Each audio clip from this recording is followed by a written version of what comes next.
Hey everyone, welcome back to my channel nursing honesty. तो आज का हमारा टॉपिक है द यूरिनरी सिस्टम। तो आज हम स्टडी कर रहे हैं एनाटॉमी फिजियोलॉजी का एक चैप्टर यूरिनरी सिस्टम। सबसे पहले बेसिक चीज आपको बता देती हूँ कि सिस्टम किसे बोलते हैं। तो आप सब लोग जानते होंगे, आपने सेकंड जो चैप्टर है सेल का, उसमें आपने स्टडी किया होगा फर्स्ट ईयर में कि सेल्स जब एक ग्रुप में इकट्ठे हो जाते हैं, when cells are group together they form tissues and when tissues are group together they form organ. जब बहुत सारे टिश्यूज मिल जाते हैं वो एक ऑर्गन बनाते हैं। जब बहुत सारे ऑर्गन्स मिल जाते हैं तो वो एक सिस्टम बनाते हैं। जैसे कि आपको यहाँ बोर्ड पे शो हो रहा है किडनीज, यूरेटर्स, यूरिनरी ब्लैडर। तो ये जो भी ऑर्गन्स हैं ये मिलकर एक सिस्टम बना रहे हैं, जिसे हम बोलते हैं यूरिनरी सिस्टम। और यूरिनरी सिस्टम किससे कनेक्टेड है? यूरिन से। जैसे इसका नेम साउंड कर रहा है यूरिनरी, तो ये सिस्टम यूरिन से कनेक्टेड है और ऐसे सभी ऑर्गन से कनेक्टेड है जो कि यूरिन को स्टोर कर रहे हैं, यूरिन को एक्सक्रीट आउट कर रहे हैं। यूरिन को पास होने में जो भी ऑर्गन्स हेल्प कर रहे हैं, सिक्रीट करने में जो भी ऑर्गन्स हेल्प कर रहे हैं, वो यूरिनरी सिस्टम में आते हैं। ठीक है, तो यूरिनरी सिस्टम किससे कनेक्ट है? यूरिन से। और जो भी ऐसे ऑर्गन्स हैं जो कि यूरिन को सिक्रीट होने में और पास होने में हेल्प करते हैं, उससे कनेक्टेड है यूरिनरी सिस्टम। और urinary system one of the excretory system है हमारी बॉडी का, क्योंकि यूरिन आप सबको पता है कि वेस्ट प्रोडक्ट है, मेटाबॉलिक वेस्ट प्रोडक्ट है यूरिन। तो यूरिन को एक्सक्रीट आउट करता है, उसमें हेल्प करते हैं ऑर्गन्स जो कि यूरिनरी सिस्टम में आते हैं। दैट्स व्हाई यूरिनरी सिस्टम को एक एक्सक्रीटरी सिस्टम बोला गया है, क्योंकि ये वेस्ट प्रोडक्ट को एक्सक्रीट आउट कर देता है। ठीक है, अब हम देख लेते हैं ऐसे कौन से ऑर्गन्स हैं जो ये सिस्टम बना रहे हैं, यूरिनरी सिस्टम। देखिए, 2 किडनीज, जैसा आपको डायग्राम में शो हो रहा है, 2 हमारी किडनीज होती हैं। ओके, तो किडनीज का क्या फंक्शन होता है? यूरिन को सिक्रीट करना, पहले यूरिन की फॉर्मेशन करना, यूरिन को बनाना, उसको सिक्रीट करना। 2 किडनीज विच सिक्रीट्स यूरिन। नेक्स्ट है 2 यूरेटर्स। तो यहाँ पर आपको 2 यूरेटर्स भी शो हो रहे हैं, 1 एंड ये 2। तो 2 हमारे होते हैं यूरेटर्स। अब यूरेटर्स क्या करते हैं? तो सबसे पहले डायग्राम में देखो, जैसे ही किडनी यूरिन सिक्रीट करेगी, यहां से यूरेटर्स के थ्रू वो यूरिन पास होगा और किडनी से कहां चला जाएगा? ब्लैडर में चला जाएगा, which passes the urine from kidneys to the urinary bladder. तो जो भी यूरेटर्स होते हैं वो क्या करते हैं? यूरिन को पास करते हैं from kidneys to the urinary bladder. अब है यूरिनरी ब्लैडर जो कि है 1 इन नंबर। यूरिनरी ब्लैडर 1 होता है, किडनीज हमारी 2 होती हैं, यूरेटर्स हमारे 2 होते हैं। तो यूरिनरी ब्लैडर क्या करता है? यूरिनरी ब्लैडर में जैसे ही यूरिन आएगा यूरेटर्स के थ्रू, यहां पर आकर स्टोर हो जाएगा, यहां पर यूरिन स्टोर हो जाएगा। तो जैसा यहाँ पर मेंशन है, urinary bladder where urine collect होगा एंड टेम्परेरीली स्टोर्ड। टेम्परेरी वो स्टोर हो जाएगा यहाँ पर, जब तक वो मैक्चुरेशन के प्रोसेस के थ्रू एक्सक्रीट आउट नहीं होता है तब तक यूरिन यहाँ पर स्टोर होकर रहेगा। 1 यूरेथ्रा, जहां से हमारा यूरिन पास आउट होगा, urethra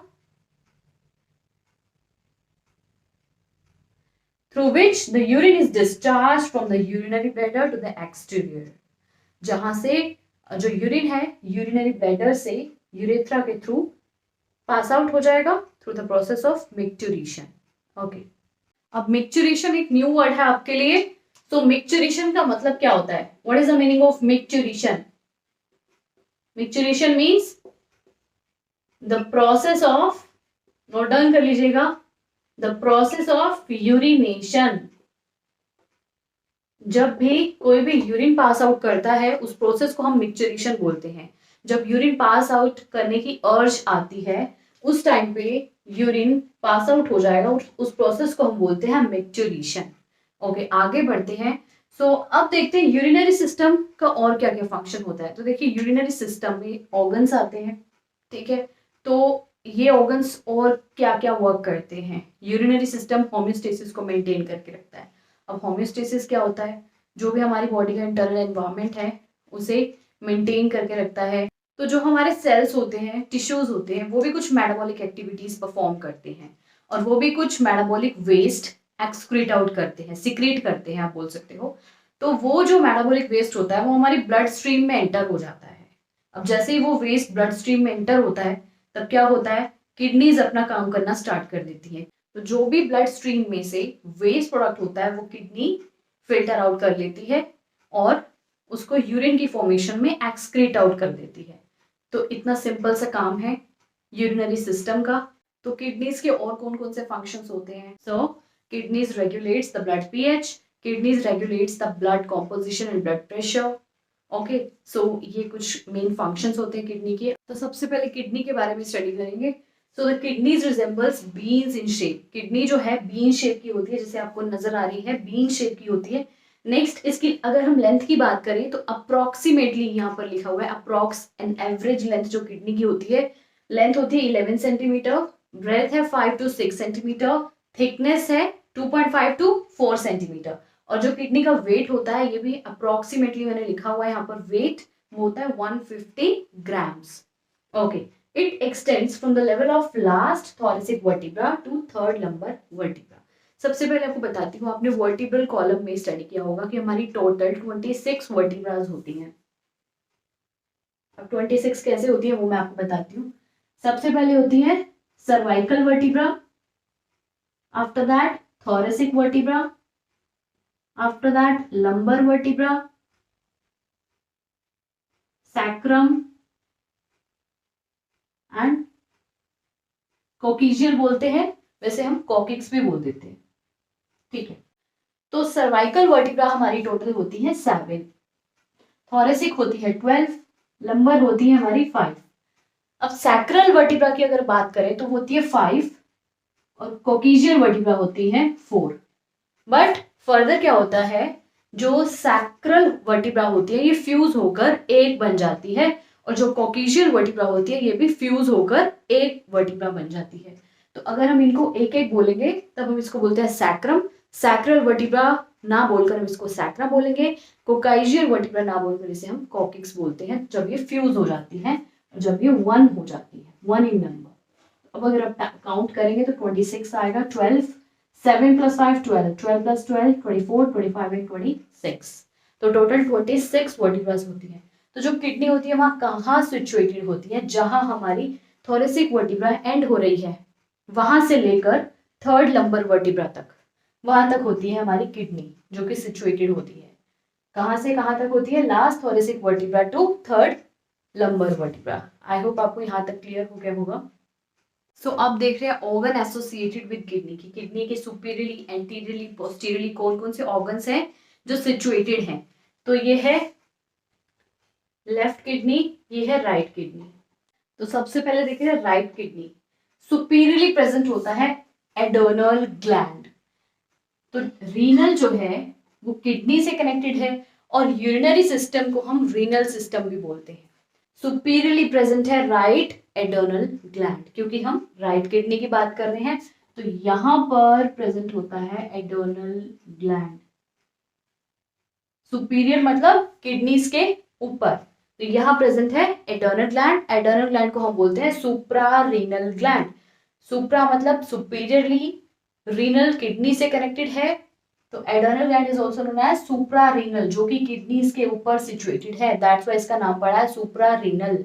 adrenal gland is also known as supra renal gland. Next है एंटीरियरली। अब किडनी के एंटीरियरली क्या क्या प्रेजेंट होगा? Right lobe of liver, liver की राइट लोब प्रेजेंट होगी एंटीरियरली, मतलब किडनी के आगे की साइड। नेक्स्ट है ड्यूडेनम। तो ड्यूडेनम आप सबको पता है फर्स्ट पार्ट होता है स्मॉल इंटेस्टाइन का, और ये कहाँ प्रेजेंट होता है? स्टमक और मिडल पार्ट के बीच में। मिडल पार्ट किसका? स्मॉल इंटेस्टाइन का, जिसे हम बोलते हैं जेजिनम। तो ड्यूडेनम कहाँ प्रेजेंट होता है? स्टमक एंड जेजिनम के मिडल में। तो इस तरीके से ये किडनी के इंटीरियर हो जाएगा। तो इंटीरियरली क्या क्या प्रेजेंट है? Right lobe of liver, duodenum and hepatic flexure of colon. तो कोलोन का हिपैटिक फ्लैक्चर कैसा होता है, कहाँ प्रेजेंट होता है? तो यहाँ होता है हिपैटिक फ्लैक्चर। तो ये कुछ यहां से स्टार्ट हो जाएगा, तो किडनीज के एंटीरियरली आ जाएगा। नेक्स्ट है किडनी के पोस्टीरियरली क्या क्या प्रेजेंट होता है? डायफ्राम प्रेजेंट होता है and muscles of posterior abdominal wall. Abdominal wall जो कि पोस्टीरियर है उसके मसल्स प्रेजेंट होते हैं किडनी के पोस्टीरियरली। अब देखते हैं लेफ्ट किडनी। तो अब देख रहे हैं left kidney. So left kidney के सुपीरियरली क्या प्रेजेंट होगा, जैसे राइट किडनी के सुपीरियरली क्या था, राइट एडर्नल ग्लैंड, इसी तरीके से लेफ्ट किडनी के सुपीरियर होगा लेफ्ट एडर्नल ग्लैंड, यहां पर प्रेजेंट होगा लेफ्ट एडर्नल ग्लैंड या फिर लेफ्ट सुप्रारेनल ग्लैंड। अब एंटीरियरली क्या क्या प्रेजेंट होगा, तो देखिए लेफ्ट साइड में कौन कौन से ऑर्गन्स हमारे प्रेजेंट होते हैं, जब हम डाइजेस्टिव ट्रैक्ट स्टडी करते हैं तो क्या आता है, स्टमक आता है, और क्या क्या प्रेजेंट होता है एंटीरियरली, जो किडनी के एंटीरियर हो जाएंगे लेफ्ट साइड में होंगे, तो स्प्लीन, स्टमक, पैंक्रियाज। अच्छा, राइट किडनी के इंटीरियर तो था ड्योडेनम, और एंटीरियरली लेफ्ट किडनी की क्या हो जाएगा, जेजेनम।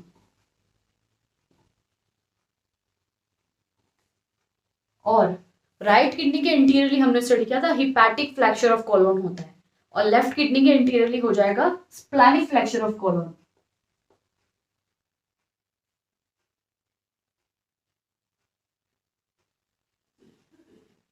पोस्टीरियरली क्या था, दोनों के कॉमन रहेगा diaphragm and muscles of posterior abdominal wall. तो आप राइट डाउन कर लीजिएगा, diaphragm and muscles of posterior abdominal wall. Okay, I hope आपको क्लियर हो गया होगा। कोई भी क्वेरीज हो तो कमेंट डाउन करके आप मुझसे क्लियर आउट कर सकते हैं। सो अब हम स्टडी कर रहे हैं ग्रोथ स्ट्रक्चर ऑफ किडनी। ये किडनी का लॉन्गिट्यूडनल सेक्शन है, मींस जब हम किडनी को नेक्ड आई से देखेंगे तब हमें ऐसे 3 बेसिक स्ट्रक्चर्स हैं जो शो होंगे। सो फर्स्ट है फाइब्रस कैप्सूल।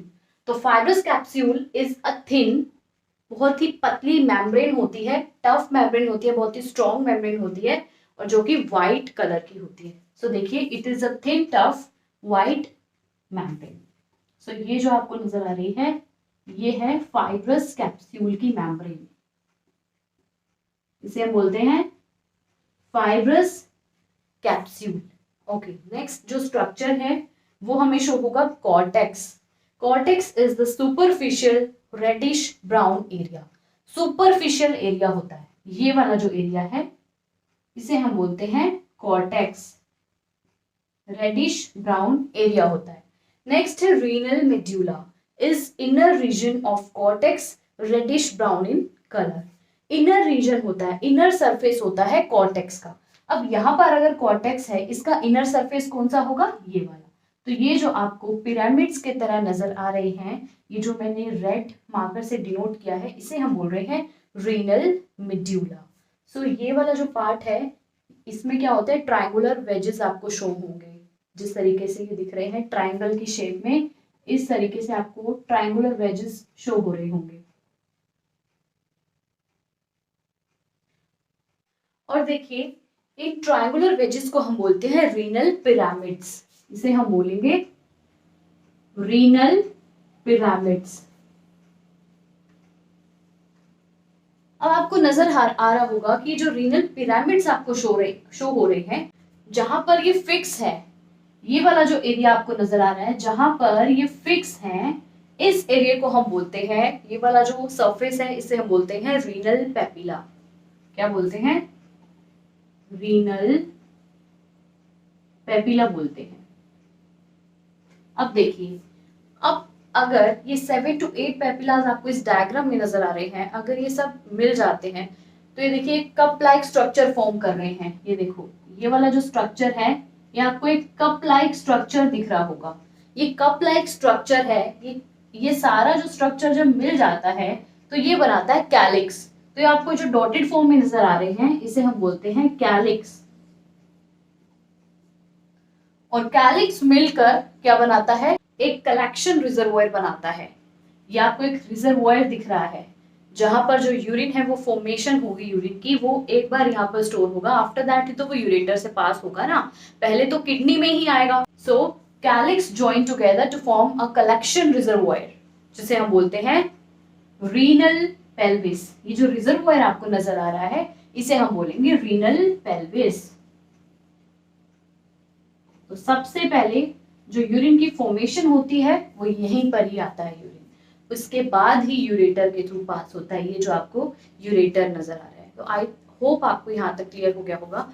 और देखिए जो कैलिक्स होती है उसकी जो ये जो रिजर्वोयर आप बोल रहे हो जिसको, इसकी जो एब्डोमिनल वॉल होती है उसमें कौन सा टिश्यू होता है, ट्रांजिशनल एपिथेलियम, और स्मूथ मसल से बनी होती है ये वॉल।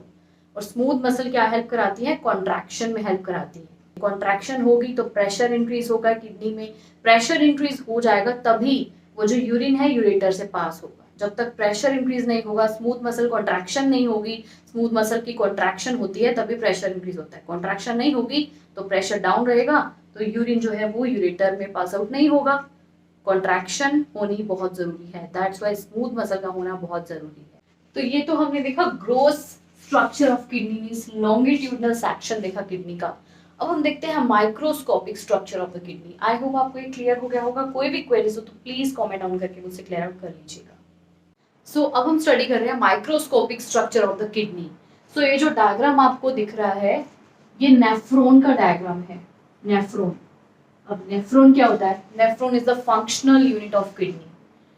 किडनी की जो फंक्शनल यूनिट होती है वो होती है नेफ्रॉन, और आप बोल सकते हो जो नेफ्रॉन है वो ही यूरिन प्रोड्यूस करने का काम करता है। अगर नेफ्रॉन नहीं है किडनी में, फंक्शनल यूनिट ही नहीं है, तो किडनी कुछ भी काम नहीं कर पाएगी। अबाउट 1.25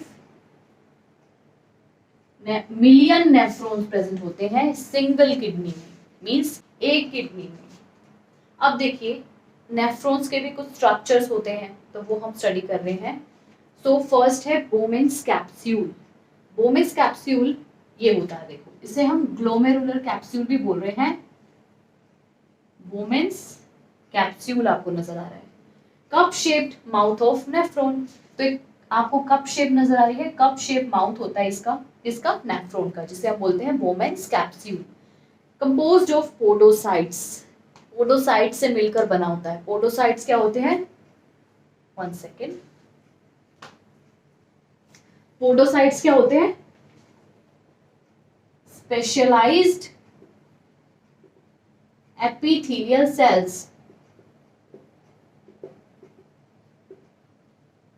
और podocytes helps in filtration. Podocyte किस में हेल्प करते हैं, फिल्ट्रेशन में हेल्प करते हैं। Okay, enclosed bye glomerulus. तो ये जो आपको नजर आ रहा है ये वाला पार्ट, ये है ग्लोमेरुलस। और ये जो आपको दो ये नजर आ रहे हैं, सॉरी, ये वाला जो पार्ट है इसे बोलते हैं ग्लोमेरुलस, इसे बोलते हैं इफ्रेंट एट्रियोल, इसे बोलते हैं एफरेंट एट्रियोल। ये मैं आपको फर्दर स्टडी कराऊंगी। इस वाले पार्ट को हम बोलते हैं ग्लोमेरुलस, और ये है बोमेन्स कैप्सूल। ओके, नेक्स्ट है प्रॉक्सिमल कॉन्वोल्यूटेड डक्ट, जिसे हम बोलते हैं PCT, प्रॉक्सिमल कॉन्वोल्यूटेड डक्ट। अब ये डक्ट कहाँ प्रेजेंट है, देखिए second part of the nephron, ये जो आपको डक्ट नजर आ रही है इसे हम बोलते हैं PCT, proximal convoluted duct, sorry PCD। Second part है नेफ्रॉन का, एपिथेलियल सेल से ही बनी होती है। जैसे कि ये स्पेशलाइज्ड एपिथेलियल सेल से बना होता है बोमेन्स कैप्सूल, इसी तरीके से ये भी एपिथेलियल सेल से बनी होती है।